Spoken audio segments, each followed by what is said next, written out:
hello, no one in here yet. Oh, so lonely. For our disco Q&A, where we just ask questions to ourselves. We did this for Jesus Bro, Dave and I did. We did a live stream Q&A, and I think it was maybe like one of the first things we did live, because I think we were kind of using it as an excuse to test out whether or not we could start doing these things live. So I figured, okay, well, disco is out now, so let's do it again. So when it gets to first question, where's the Ferdinand review? Sorry, we're reviewing our movie instead. Yeah. Actually, I'm going to be seeing Ferdinand in Chicago this week. I'm doing a review of it with Doug and Chris Stuckman. It'll be on, I believe it'll be on, who's that? I believe it'll be, I know that voice. And I believe it'll be on Chris Stuckman's page. The three of us are doing are going to be at a midnight screenings together on something else.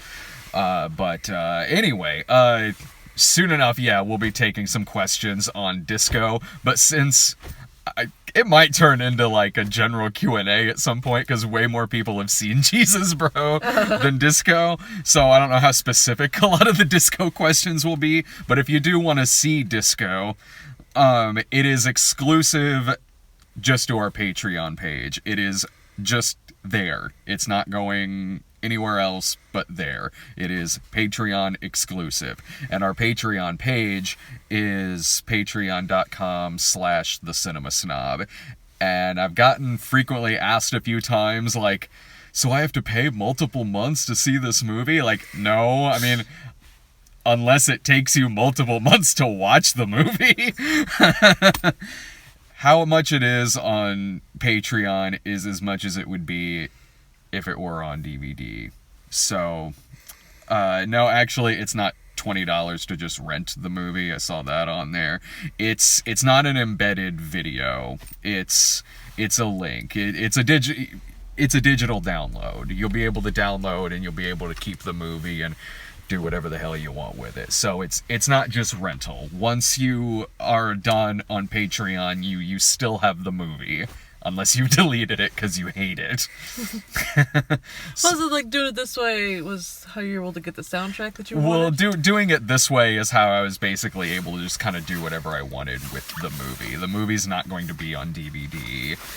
Doing it like this is like, hey, you make this donation to Patreon, and you get this digital download.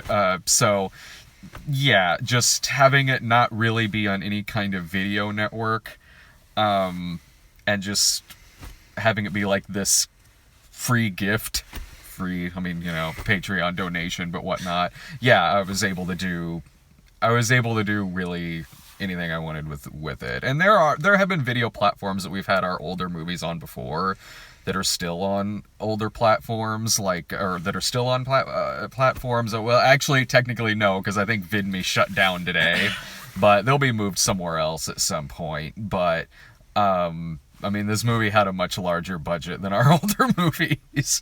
Really, honestly, just because we had to rent the disco. Uh-huh. If we didn't rent the disco, honestly, the budget for this movie probably would have been the same as, like, this is a pretty snazzy goddamn disco.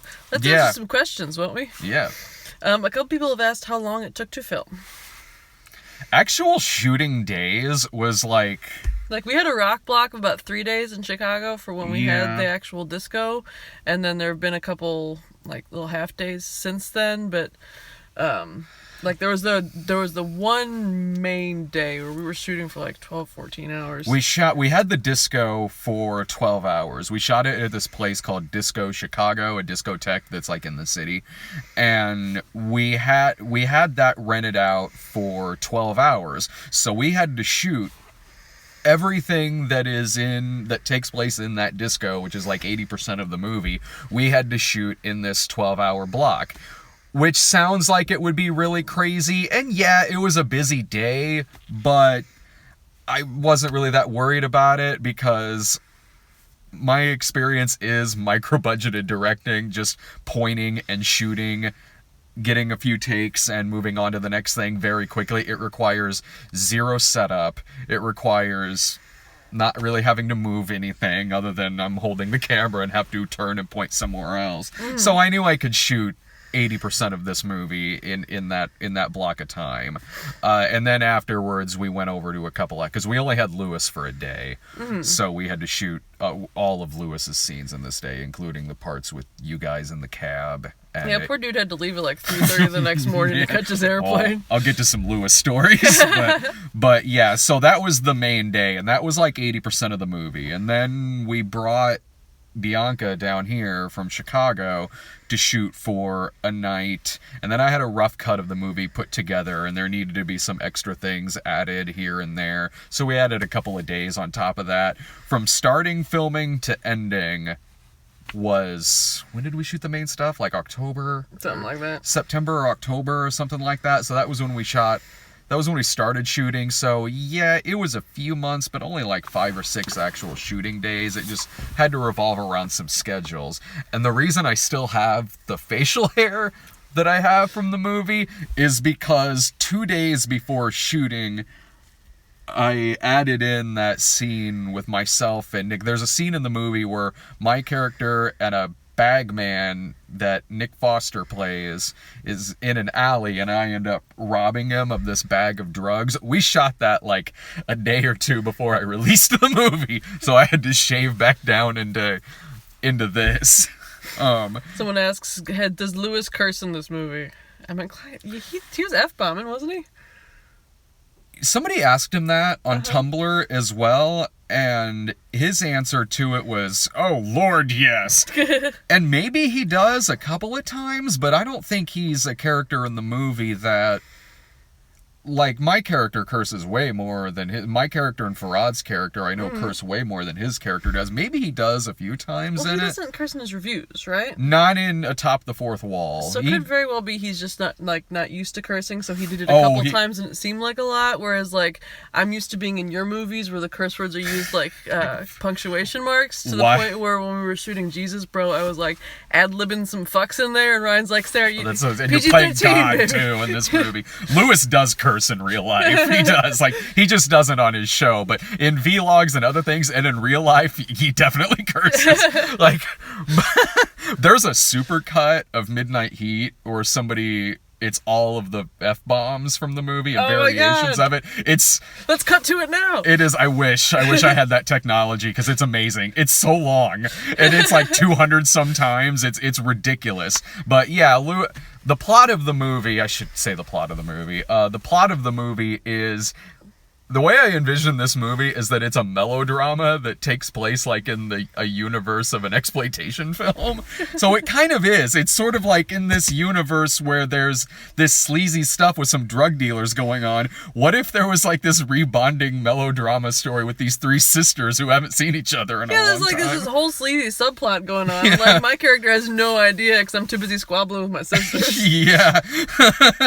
So I thought that would be like really, really kind of cool. So that's what the movie is. It's these 3 sisters, 2 of which have heavily been on the outs, and you get the impression that a lot of them just in general haven't talked to each other in a while.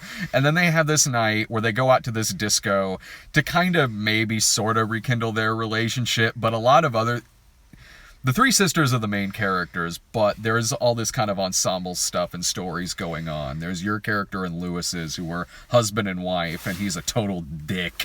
Lewis's character is this total shitberg husband. Laura's character in the movie is having this fling with my character, who's this sleazy-ass drug dealer, and Bianca's character has this whole thing in her past involving Laura's character. So it's this dramedy. It's a comedy drama that, again, like I said, is in like this exploitation universe. Buford Stowers, who's been in some of our other movies, has a small part in this, and he plays the same character he played in a movie we did in 2003 called Freak Out that also took place in the disco era. Somebody asked, with so much going on set, how crazy was getting the sound right? That goddamn air conditioner. I'm so glad somebody asked for that. This was one part where I was like, damn it, I wish I had Ryan's budget right now. Like, I wish Ryan was here for this, because this is the 6th movie I've directed, or I guess 7th if you count Shot on Shitty-O, but like, so this is the most on location shooting I've done for something, and a lot of post-production had to be done thanks to a friend of mine, Nick Michaelek, who he did some sound filtering on it. When we got into the bar, it was this heavy AC sound was going on, just from the fridge, from the AC unit to everything. And Cyrus, the guy who owns the place, he was able to like shut the AC off and things like that, so that was totally fine. And but there were still like these fridge noises. And the guy playing the bartender, who was great, by the way, this dude playing the bartender, he kind of knew where a lot of the sounds were coming from, and he was taking care of it. So we had to basically work around when these bar noises were going on. It was like playing street hockey, where like you'd get like, oh, fridge, and then we take the net and the sticks back across, let the car go across the street. And, okay, the fridge is off. Yeah. And then we can start filming again. We would go here and shoot something. We would go there and shoot something. Go here and shoot something. And a lot of it, what you can hear a little bit of it in the movie. But a lot of it was filtered. I mean, yeah, you can hear some noises here and there, but compared to what it was when we were there, it was like, oh man, like I was just having a nightmare in my head of what this was going to be like to edit. Someone asked him, I know the answer to this one. Is this set in the same universe as Freak Out? It is, yeah. Yeah, there's a line that Buford has in it that actually kind of implies it's taking place on the same night. So the same night that these sisters are having this thing with their past and all of they're rebonding after all these years, this dramedy in a disco. In this same across town. Meanwhile, someone's getting a corkscrew shoved up their dick in a completely different movie. The crazy times back then. There are some, like, somebody asked me this on Tumblr if our movies kind of link up with each other, and I thought about it, and a lot of them actually do, beyond this, like, because the Max Force character Dave played in Cheap was shot on Shitty-O, and the character Jake played in Midnight Heat was at the end of Freak Out. They do kind of... The Bradiverse. Apparently, I guess, yeah. Woo. It's all super racist in there now. No, they're contemplating how many doves we would get if Jesus bro got 0, this one would just get shot. I love the guy who plays the bartender in this. So there's a guy in the movie playing a bartender. He doesn't have any lines. He's just there and like is giving them drinks and washing everything. Glasses, setting up shots. That guy was great because he when we got there, it was the group of extras showed up. There were about 30 of them or something like that. The group of extras were there, and he was one of them. And he had a very kind of modern hairstyle. Like, it was like kind of gelled and spiked up a little bit. And I went up to him and I said, what did I say? I was like, would you mind if you wore a hat or something or something like that? And he said, I got a cowboy hat in the car. Does that work? I'm like, fuck yes, it works. Midnight Cowboy. Oh my God, 100% that works. Now we're getting Saturday Night Fever and Urban Cowboy in here. No, he helped us out a lot with like handling a lot of the sounds from the fridge. When there'd be like a spill in the middle of the floor, he would go into like bartending mode and run out and like just instinctively wipe it up. Have you ever thought about remastering your older films? Wouldn't that take away the charm? I feel like it would. Honestly, just reshoot the whole thing from start to finish. Oh God, no. I still want remastered versions of like the old high school movies, like Apes and Ape-like Activity. Oh yeah, we did some high school movies. Stairwell. We did some high school shorts that were ad-libbed because we were high and staying up late and ad-libbed these movies. You can see our reaction on the website to one called Stairwell. Which then became my earliest entry on IMDb now, is that movie. No, well, honestly, I could technically put up much better qualities of the movie online, because when I uploaded the older movies online, this was like during the blip days, and there was only a certain way that I could do it, and it ended up like kind of decreasing quality that was already kind of not that good to begin with, because they were shot on high-8 tapes. But if you were to actually watch like the tape of like Freak Out and Cheap, these older movies they did, they are better than the copies you're seeing online. Not by much, but they are a little bit better. Well, I remember the first movie of yours that I ever saw was at a one of those release parties that you guys did at the Hoogland. Yeah. And I want to say it was cheap. Are you sure it wasn't Freak Out? It might have been Freak Out, because it was, I enjoyed it very much, but the sound quality was so bad that I was having a hard time figuring out what everyone was saying. Yeah, I was catching the general gist of what was going on. What's funny is... well, that guy's probably bad, that guy's in trouble. I think that was when I first met Brian, actually. Or it was around then. But if you're watching the copies of the movie on, like, tape and everything, like, It sounds a little better probably than at those theatrical screenings where they're going through these stereos and stuff like that for these movies shot on high-8 tapes, and you could hear the camera buzzing in the background. Just make it a silent film and hire a guy with a piano to just kind of play soundtrack in the background.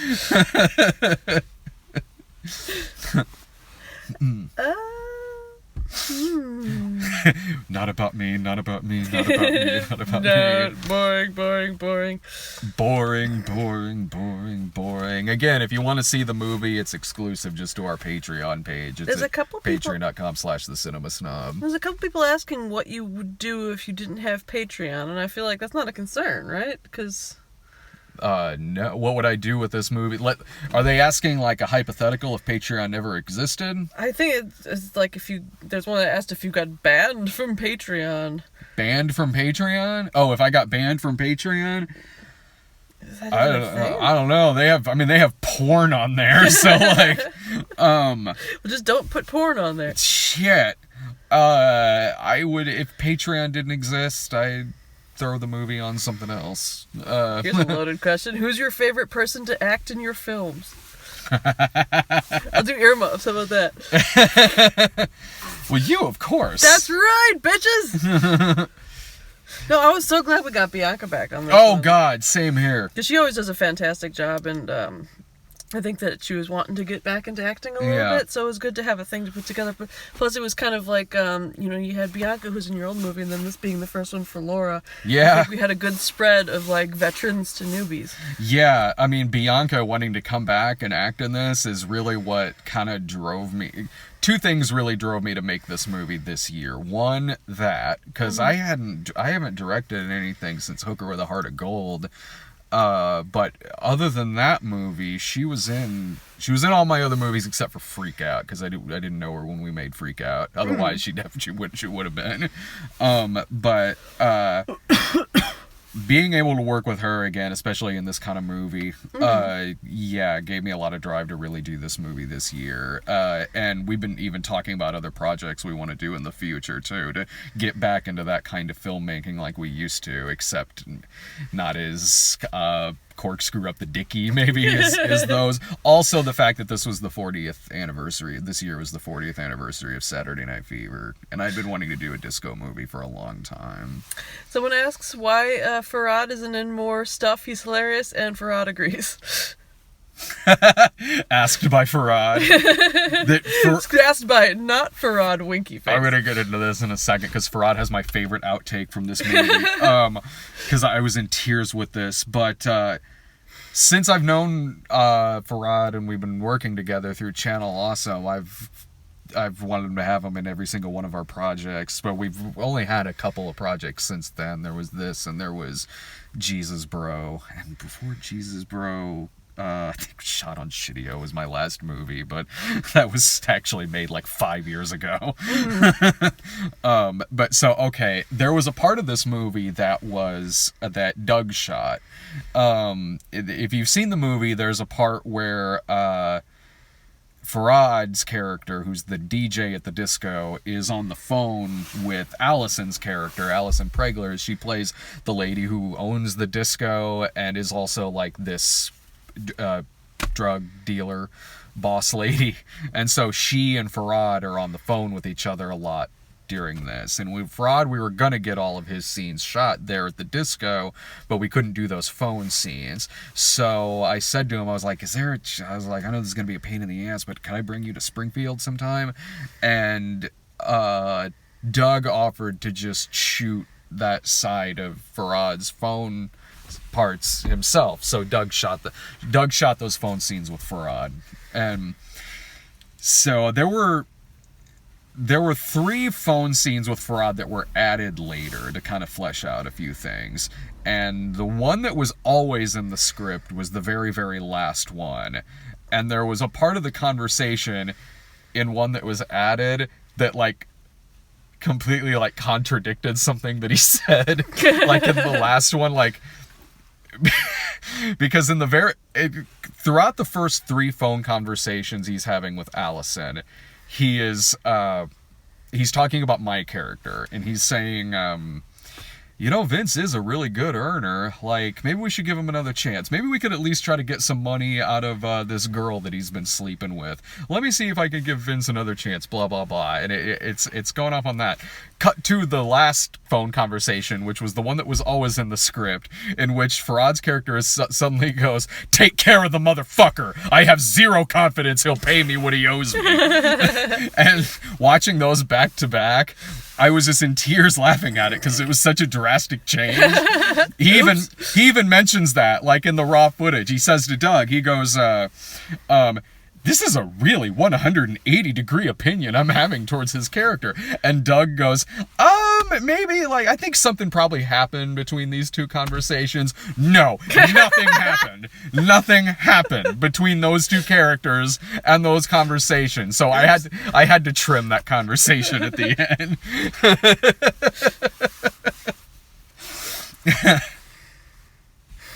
That's the phone story. Someone asked if we'd taken acting classes. Ha! No. No! I haven't taken an acting class. I haven't taken a directing class. I haven't taken a writing class. No. Just learn by doing, my friend. That's what I did. I was enrolled in film school in 2000. I was enrolled and accepted at Columbia University, a film school in Chicago. And at the time, I much preferred drugs than college. And drinking as well. Just did like a side-by-side comparison, and then one of them eventually won out. Yeah. And that, I always wanted to make my own movies. I always wanted to just pick up a camera. I always wanted to be a shot-on-shitio director. A micro-budgeted point-and-shoot. That was just always what I wanted to do. So you don't need film school for that. That wasn't the kind of, if you want, like, really professional training and you want to be a commercial director and all that, film school, yeah, totally, by all means. Especially if you've got the drive for it. But that wasn't, I wanted to write, direct, shoot, edit my own stuff, just with my own materials and stuff like that. Mostly exploitation films. So, yeah, like, I was just stupid shy growing up, and then when we moved to Springfield, I was hanging out with Bianca a lot, and so when they went to do Midnight Heat, I guess Brad needed some, like, random prostitutes. As I do, in every movie. And so Bianca asked me if I'd help out, I'm like, sure, I've never done it, maybe I'll suck, but then, you could just find someone else. And I ended up liking it, so I kept doing it. Is this our first movie that doesn't have hookers in it? I don't think, because Laura's offered money for sex, but she doesn't do it. She doesn't do it. Okay, so Cheap did. Midnight Heat definitely. Hooker with a heart of gold. Duh. Shot on Shitio did. Game Boys didn't. Game Boys didn't have any hookers in it. I'm thinking trying to hard rack my about brain it, to like, make sure that we're not telling a lie and the Game Boys doesn't have any prostitutes in it. Freak Out, I want to say, had a male prostitute in it. It seems like the kind of movie that would. We could add some prostitutes to this one in the director's cut. Oh, yeah. This is the shortest movie I've directed, too. It's 80 minutes long. I'm like, this is what it's like not to write a movie while being a cokehead. Oh, here's the point. Jesus Bro didn't have hookers. Oh, I meant, like, of the ones I directed. But yeah, Jesus Bro doesn't. Paranoia does. The Snob movie, does it? I don't think the Snob movie does. Yeah, this is, man, when I was writing movies like Freak Out and Cheap, just the height of my cokehead days, those scripts were longer than the fucking Bible. They were so goddamn long. Like an hour had to be cut. Your maximum overdrive period. Yeah, that's exactly what it was. Like, they were like an hour had to be cut out of Cheap to get it to an hour and 50 minutes long. So like, I still have all that raw footage too, but like, yeah, an hour had to be cut out of that movie. This one, I'm like, man, like I got to get this to 80 minutes. It was so much easier to do this back then. Someone wants to know if I'd let my kids see Hooker or Jesus Bro. I mean, when she's older, it's on the internet, so there won't really be any stopping her once she gets to a certain age. I'm not gonna like sit her down at 6 and be like, "Now here's mommy and daddy." Of the ones I've written, Jesus Bro is the most family friendly. It's the only one that's like any kind of family friendly, sort of. Yeah, she can watch Jesus Bro. When Lewis is one of my favorite parts of this movie. I wrote this part. He's so good in this. Lewis is amazing in this movie. Like, I like working with actors like Lewis and giving him a part like a movie like this that's outside of something you've seen him do before. So in this, where he's this just wet blanket of a husband in this, just this cranky bastard, and he's so good in this movie. Like, I wrote the part for him, and when I asked him about it, I sent him a message and I go, I've got this part in this movie for you. We're shooting it in Chicago. Would you be free anytime in this particular month? He writes back to me and goes, well, I'm kind of saving up money for my wedding right now. I don't know if I can afford to travel. And I write back, I'm like, don't worry about traveling. I'll take care of, trust me, I'll take care of all that. I'll get you a hotel room. I'll pay your flight and all of that. So I go, like, I'll do anything to have you in this movie. I wrote this part specifically for you. And he's like, I'll do it. And so I sent him the script. He writes back to me a little bit later on, and he goes, this is what you had in mind for me? This awful wet blanket of a fucking husband? Is that what you think of me? And I wrote back to him and go like, hey, think of it like this. I play like a serial killer and everything I write for myself. He writes back and he goes, I'm just playing. Of course I'll do it. Well, Travis is like easily the most quotable character in this movie. By far. And so like after, I don't want to spoil any of the lines for you guys, but like afterwards everyone's just like quoting Travis lines back and forth between each other, and he does a fantastic job of bringing that character to life. He is my favorite character in this movie. He is by far and away my favorite character in this movie. God, like we were quoting his, like I had to look away quite a few times when we were shooting this. Like, I remember when I gave you the script and at first you were worried that... I was worried that he was, like, that I was being kind of overly mean to this character. Like, it didn't seem appropriately douchebaggy to merit my character's responses. But then when he was, like, acting it at me, I'm like, oh, okay, I get it. Yeah, because, like, I was toying... Because when you said that to me, I was like, fuck, I think I failed. I meant to write this character as, like, kind of... Not irredeemable, but somebody that you wouldn't want to see one of our heroes married to, you know? Like, so I was like, shit, maybe I should come up with like 2 different endings and we just see which one plays better. But no, we kept the original ending in it. When I gotta tell this Lewis story that happened on set. So or not on set, but it happened the day he got there. So Lewis had a long flight that day. He flew. We all got to Chicago the day before filming, and we left the day after filming. So we were there for a couple of days. Lewis flew in, and he apparently just had this long flight.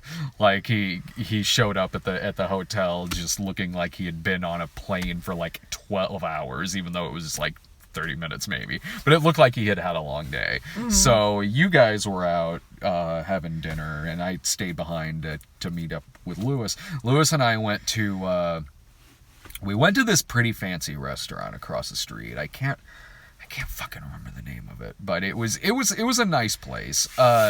And both of us ended up getting the it was like a limited menu, but they had cheeseburgers there. They had like the house cheeseburger. It was named after whatever the name of the restaurant was. It was like a fancy pants cheeseburger. Yeah, and it was really, really good. And I wish to God I could remember the fucking name of it.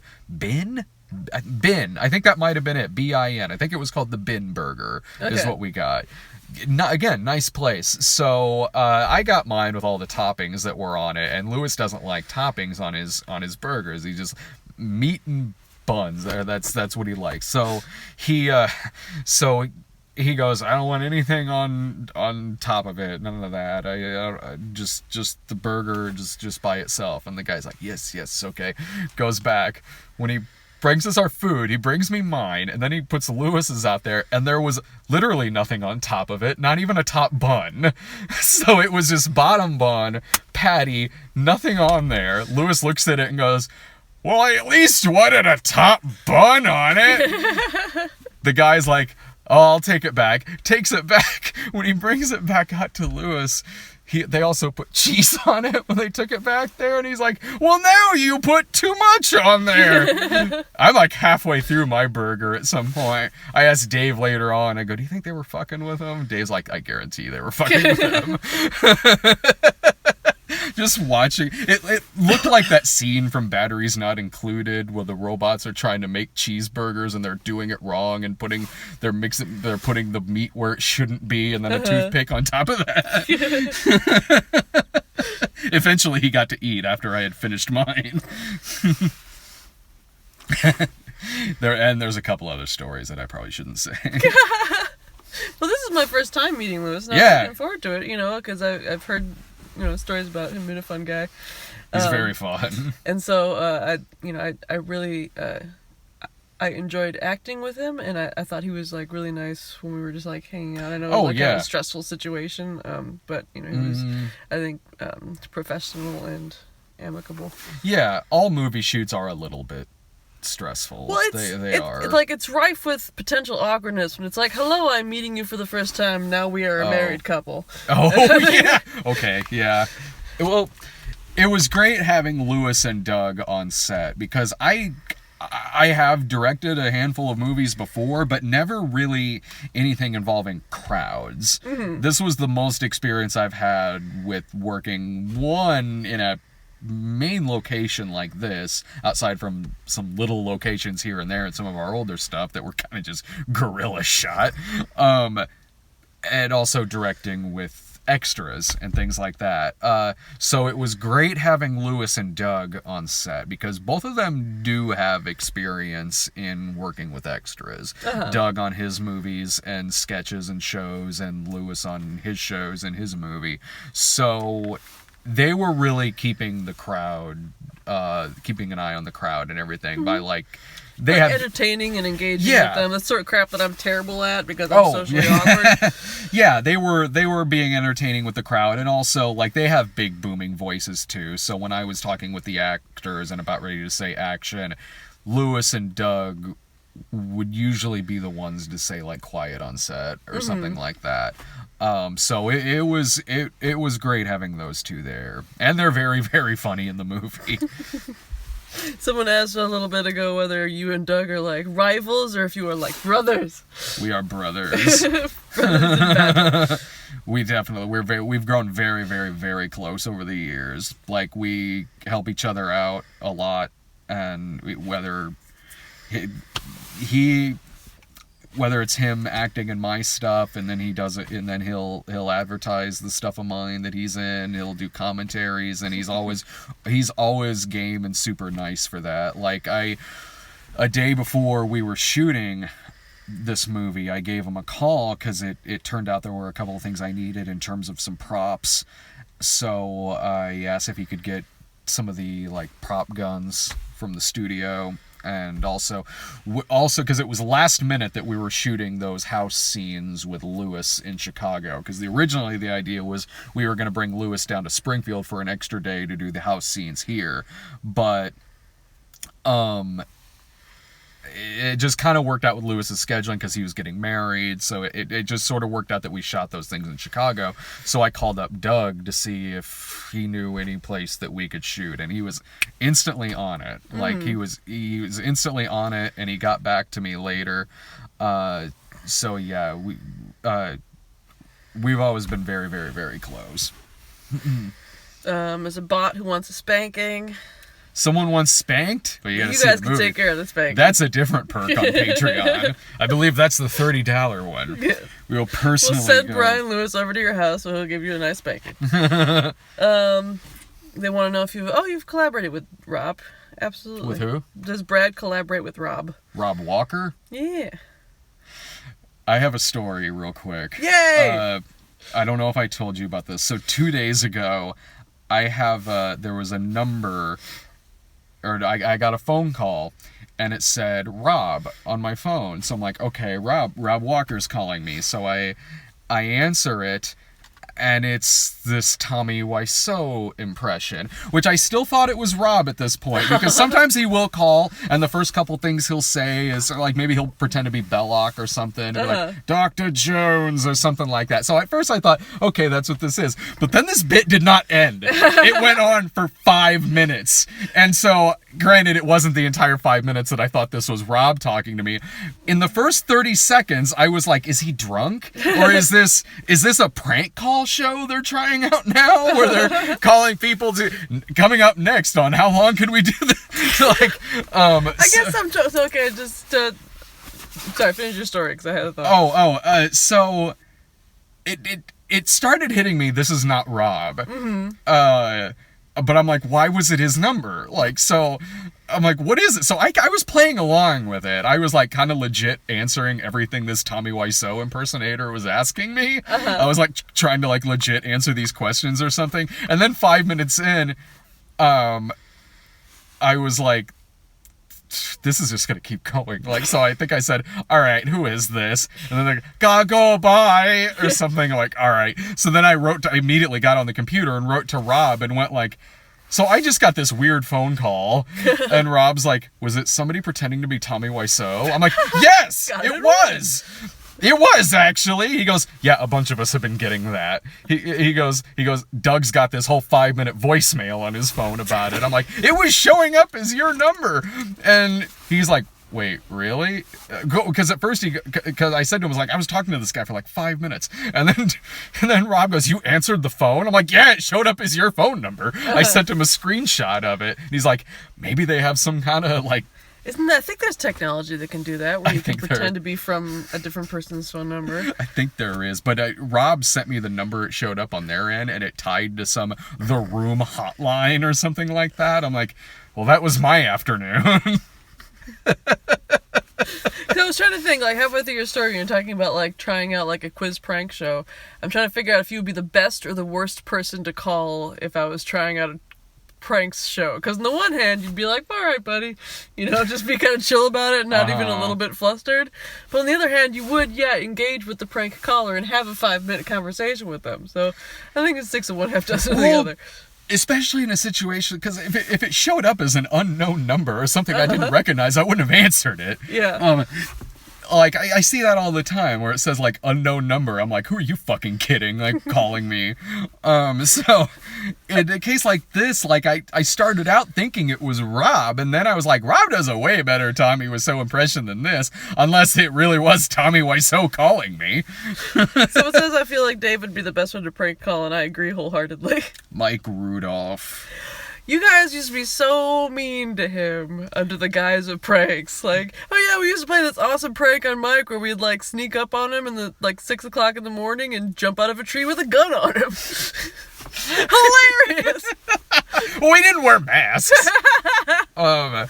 Mike Rudolph was like, some of you were on this. He played a character named Richardson in a movie I did called Game Boys back in 2008. You can see him in the Pacific Rim midnight screenings. You officiated my wedding, in case you were there. Yeah. We used to prank him bad, man. We were dicks. I can't, like, I sympathize with Mike in that situation, but I also sympathize with you guys because, like, I tease David all the time because it's so much fun how mad he gets.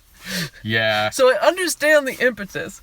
But stuff like, like jumping out of the tree with a gun at 6 o'clock in the morning. It wasn't a real gun. It was a cap gun. It's 6 o'clock in the morning. You're not expecting people to jump out with guns on The you. neighbor was pissed. Point of the prank. The neighbor came out and yelled at us. It's early! Get back inside. Bring back 80s Dan. I like playing Mrs. Crabtree. I do. That was a fun show. It was really time consuming, but it was fun. What were the influences for disco? Honestly, just simply wanting to do a disco movie, like something like Thank God It's Friday or Roller Boogie or movies like that. The lower budget ones, because I know I'm not gonna make the next Saturday Night Fever. Like I know that.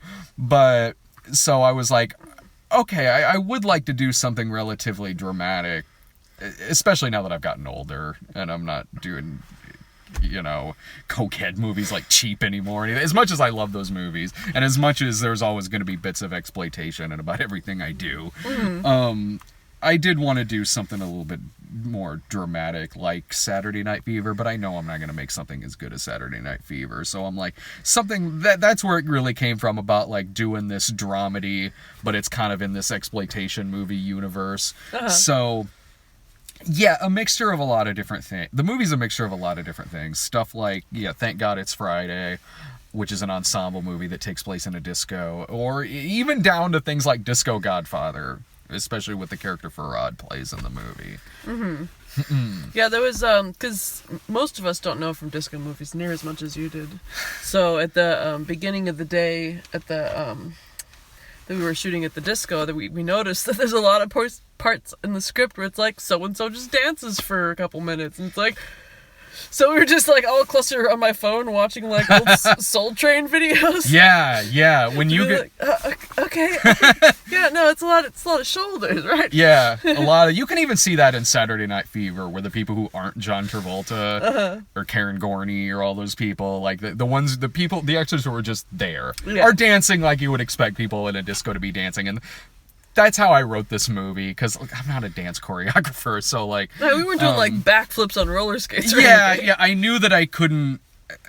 I knew this movie doesn't have that kind of budget, so like I wrote it to where like, how would they realistically be dancing in this disco in the late 70s? And that's how it's written, and they even mention that too, because there is this quote-unquote dance competition that goes on in the movie, but I wrote it to where like, how would this realistically be going on but in even this like, disco? That's the reason we were watching the videos, because like there's a line in Kimmy Schmidt where she's like, oh, dancing's all about butts now, and it didn't used to be all about butts. No. So like my sort of like background dancing is not the sort of background dancing that would be in the 70s, and so we want to try to make it as accurate as possible. It's a lot of arms, it's a lot of hips, a lot of things smiling. like that. Yeah, a lot of cocaine. so much cocaine. Really, it's a cocaine rush. That's what that's what it is. I grew up listening to disco music. My favorite band is the Bee Gees. One of my favorite movies is Saturday Night Fever. Even the other disco movies too, like the one with Casey Kasem is like Disco Fever and things like that.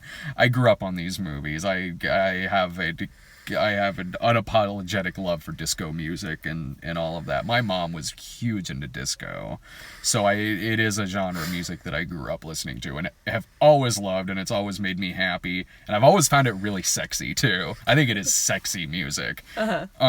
So that with that in mind, like I always wanted to do a disco movie, and the closest one I had done was Freak Out, even though really like it's a horror movie that happens to kind of have a disco soundtrack, and it takes place in the late 70s, but they're never really added disco in that.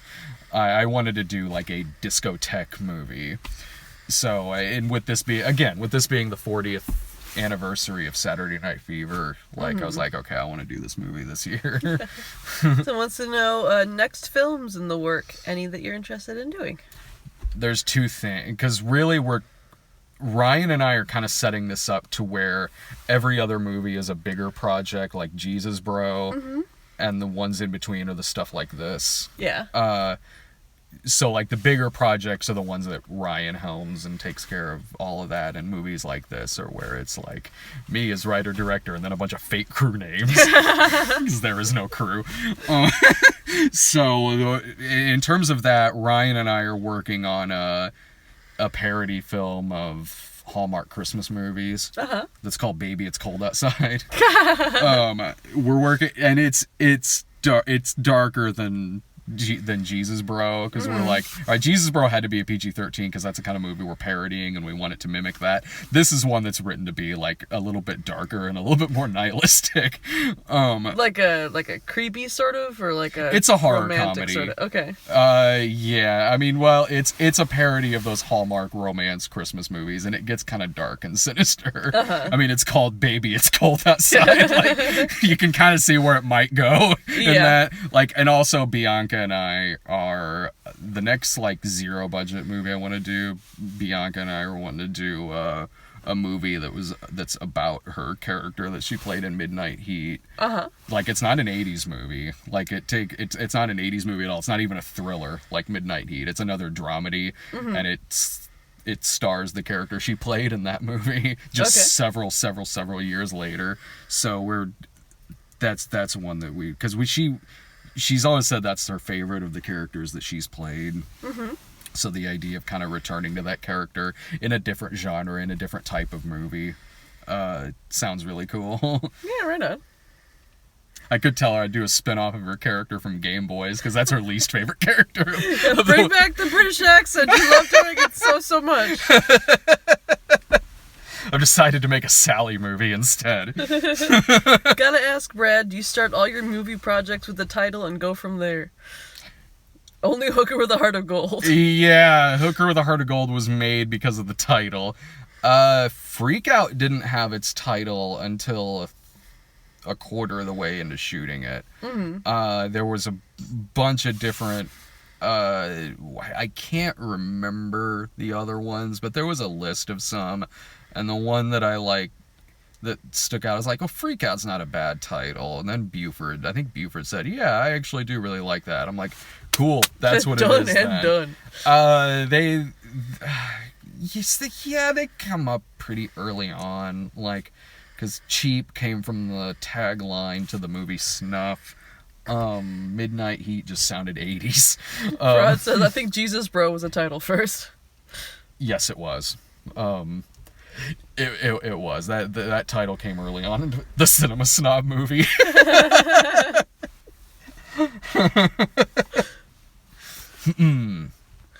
Someone asked about you doing a musical. I feel like you were talking about that a little while ago. Yeah, I would love to do, especially like an old coked out musical like The Apple, or Sgt. Pepper's Lonely Hearts Club Band, or Xanadu, or stuff like that. Oh, I would love to do a movie like that. I would need... that is one I could not do on my own because I can't write music. One of the things that honestly, regardless of how... Because disco is on its way to making its budget back, and it probably will because it's such a low budget movie, and the reviews of it have been pretty good, which makes me really happy. So I had actually thought of like doing a sequel to it that would take place in the 80s that would be like Staying Alive to this movie Saturday Night Fever, that takes place in the 80s and is about a stage show, and it would be about Lewis's character from the first one making a play based on the events from the first movie, and the three sisters try out for it, like making it really over the top, like Staying Alive or something. You would try out for it or something, and Lewis's character would say like, I hate her so much, but god damn it, she can act. Like really over the top, like Staying Alive type stuff like that. That would be fun. Give him a big beard like the guy who played the director in Staying Alive. How did you meet the people in the midnight screenings?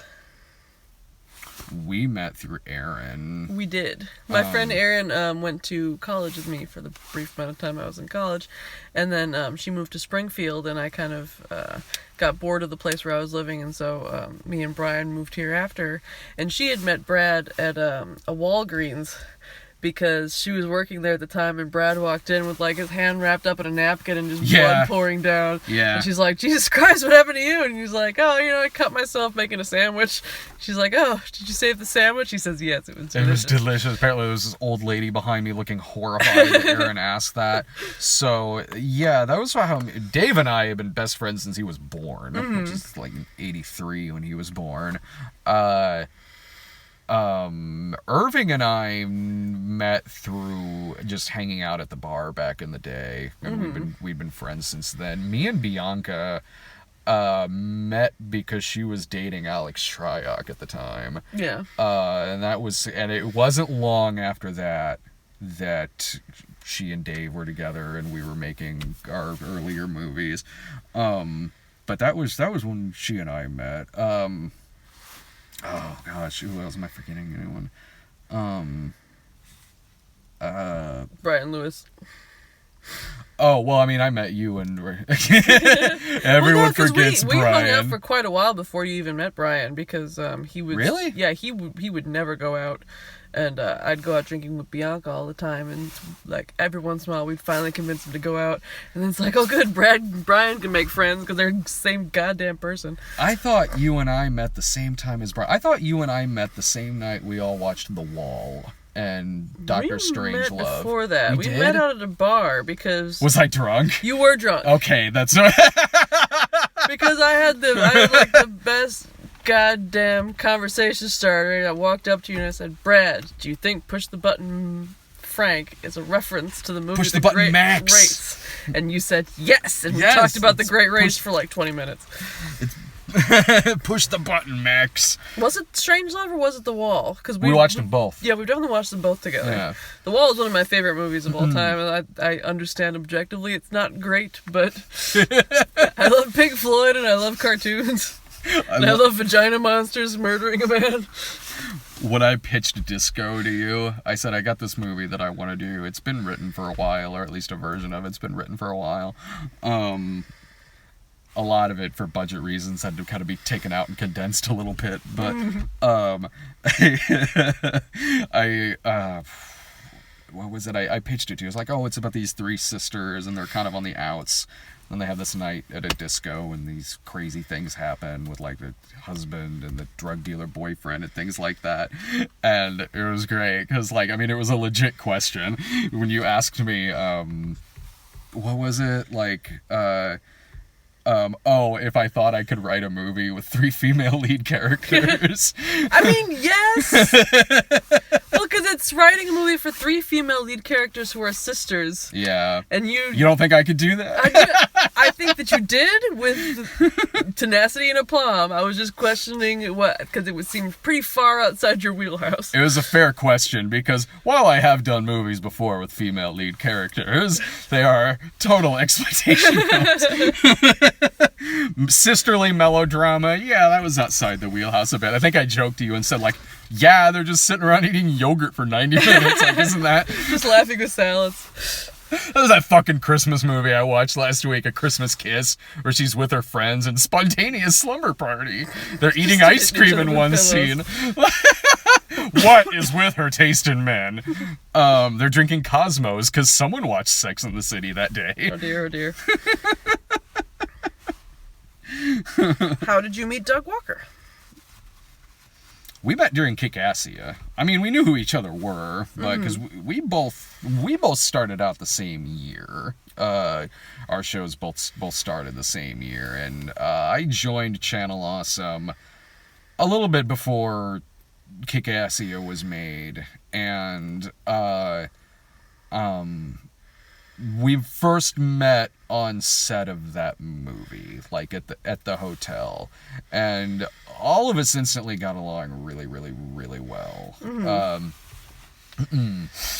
And yeah, that was fun, because that was really like where we had all kind of met, where a lot of us had met for the first time, was on set of that movie, except for the people who were in the brawl the year before.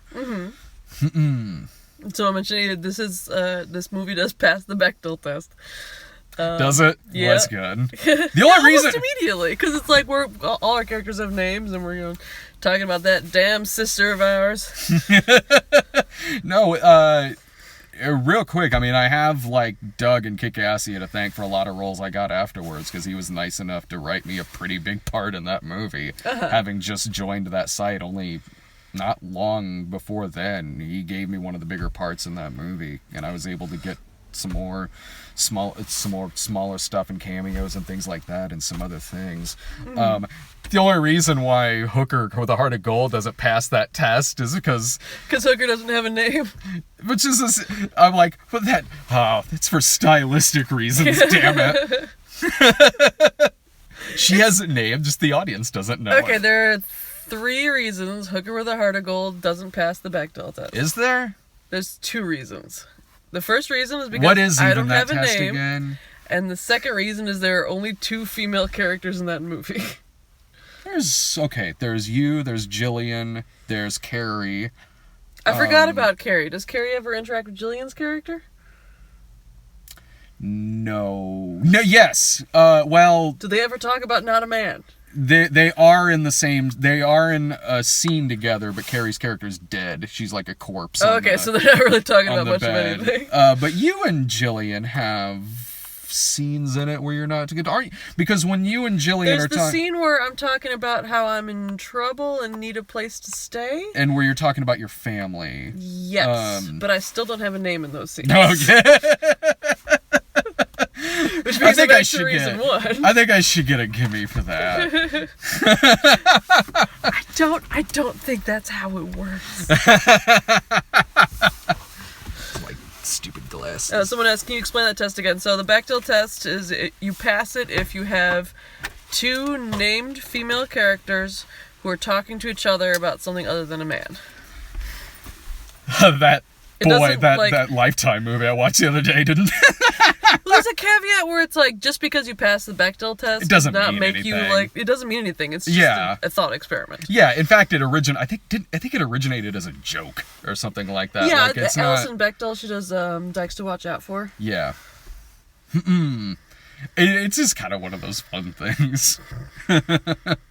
Then someone says Midnight Heat passes Bechdel. It does, because me and Bianca's character are talking about like sex stuff. Yeah, and my aunt Dandy, who plays the older woman in it, who is trying to get hookers off the street and stuff like that. She has scenes where she's interacting with some of the other hookers, and they are most definitely not having man talk in those scenes. Man talk.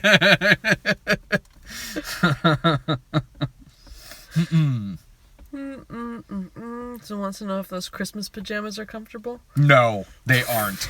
I get comments like that say like, "Oh man, those onesies look so comfortable." They are not at all. Those things are just wedgie machines. That's it. They just ride up your ass so hard. That's why you gotta get a kigurumi like my Pikachu guy. Yeah. Because it's just basically like a bag, like the crotch is at the knees, and it's like a sleeping bag with leg holes.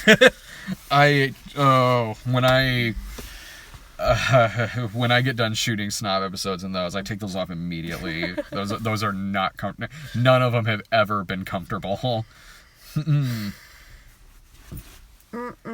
They're funny. They're just not comfortable. I buy a different one every year for the Christmas episodes. Someone's postulating that Hooker's name was Hooky Goldheart. It is not. I feel like because there's a while where I was thinking that maybe her name was Baby because a couple people call her that, but you're like, no, she doesn't have a name. Oh, I'd be fine with her having a name, just not Baby. It wasn't Baby. What was it? Was it like Sugar or Sugar? Ooh, honey. Sugar. Honey West. Someone wants to know, who is your favorite actor of all time? My favorite actor of all time. I mean, Nicolas Cage is definitely up there. Nicolas Cage, James Spader, Burt Reynolds, Travolta. I'm really enjoying that Goldblum's getting a resurgence this year. Oh yeah, Jeff Goldblum's great. He's so good. Michael Keaton. Someone says mine is Brad Jones. Brad Jones. I love that guy. Goldie Hookington Hart. My favorite actor is Louis Lovehog. Best actor, Kirk Cameron's Human Suit. Kirk Cameron was so good in Like Father, Like Son. What was this now? Oh, it's like the worst of those body switch movies of the 80s. There was that period in the 80s where, like, in a single year, like 3 of those body switch movies came out. One was Vice Versa, which is awesome. Another was 18 Again. There was Dream a Little Dream with the Coreys. And then there was Like Father, Like Son, where Kirk Cameron switches bodies with his dad, who's Dudley Moore. So Kirk Cameron's trying to do, like, a Dudley Moore British accent or something like that. And it's, oh, no. That movie's a nightmare. It's, like, the worst. Who would want to switch bodies with Kirk Cameron? That sounds terrible. Yeah, no. Well, I don't know. Oh, hit 59 minutes. Yeah. Do you want to call it a day? I'm getting a lot. Like, I'm trying to look for like questions, but I will take. Will there be any more snob riff? Oh, those are hard to do on YouTube because they're hard to do on YouTube because, like, takedown notices are pretty strict on that. I put those on the snob DVDs. Whenever I put out, like, and next year I think I'm gonna try to do another one.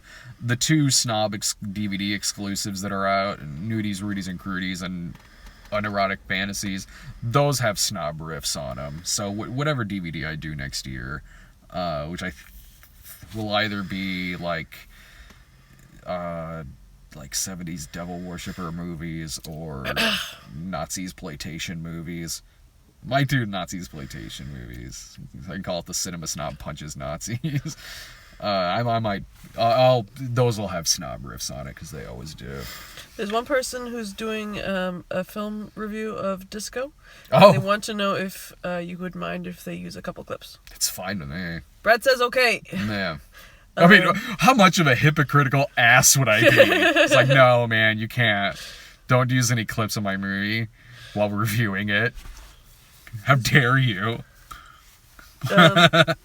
So do you eventually want to make studio films or keep doing independent stuff that finds an audience here? As far as me directing goes, I would never. I wouldn't know what to do with a budget. I wouldn't even know what to do with a budget if I was directing Jesus Bro. Mm-hmm. No, as far as me directing goes, this is the kind of movie I like directing. It's what I like.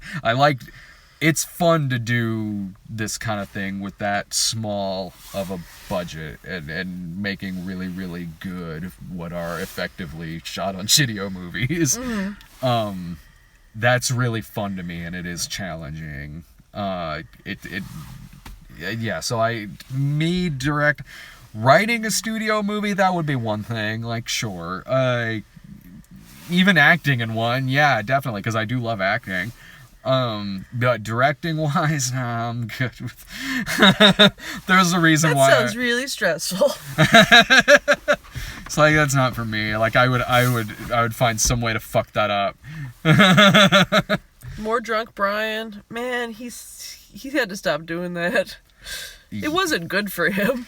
Yeah, like, I don't even really go out at all anymore myself. Like, we're too old.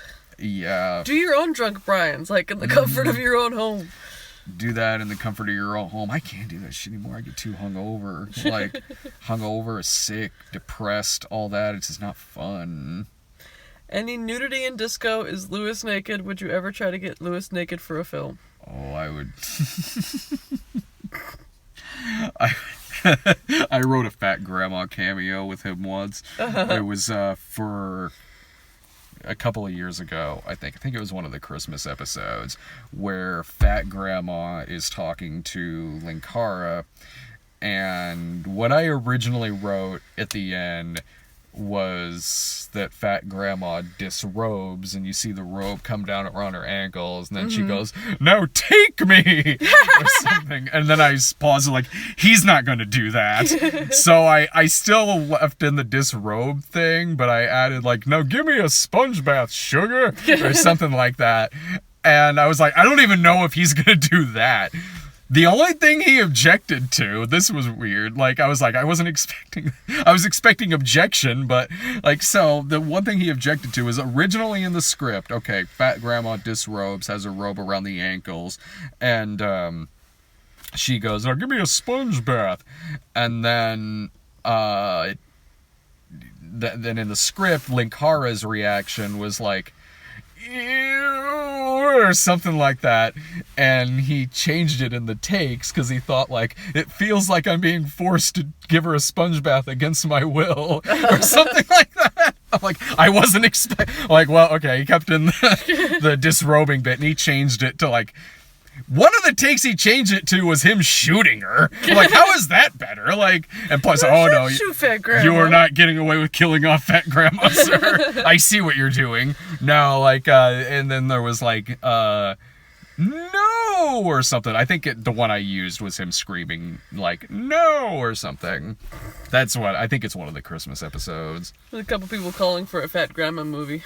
I'd watch a fat grandma movie. I would love to, at the very least, do like a fake, I don't think this would ever happen, but like a fake trailer for War Room. That's like fat grandma. Fat grandma is Miss Clara or whatever her name was in that movie. Man, okay, so when Irving and I had to go see that Kirk Cameron's Revive Us thing, which was this live Fathom event thing a couple of years ago, where Kirk Cameron is, I don't know, he's just talking about shit, but like one part, Miss Clara from War Room comes out on stage and redoes the ending to War Room, which really confused Irving because he hasn't seen War Room.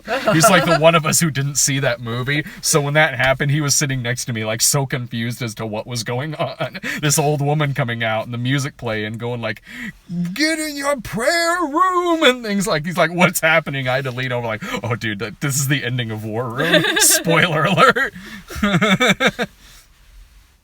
Is cereal soup? Is cereal soup? Sure. Not the way I eat it. I like my cereal dry in a bowl with a glass of milk and a straw on the side so that I can take a spoonful of dry cereal and take a sip of milk, and then I make each spoonful in my mouth. Asked and answered.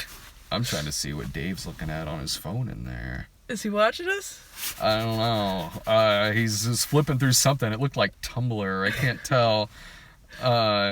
He put it down, so maybe he's like... You know what? He's playing Lego Avengers, and I think he's probably looking at FAQs. Oh, he's cheating. He's cheating. That see you, cheating fool. Son of a bitch. All right, should we take one more and then call it? Yes. Help me pick one. Cereal dry. Cereal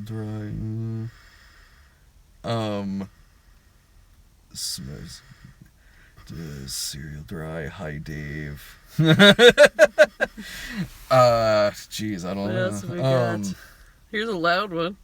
Okay, what's the loud one? Would you ever let a director other than Ryan direct one of your scripts? Yeah, totally.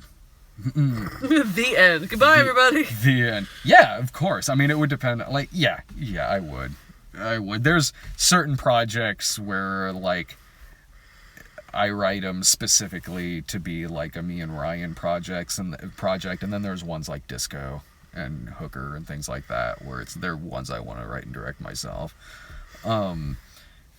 Usually it comes down to which ones are soundtrack heavy and which ones aren't, or which ones do I know I can direct on the kind of budgets that I have.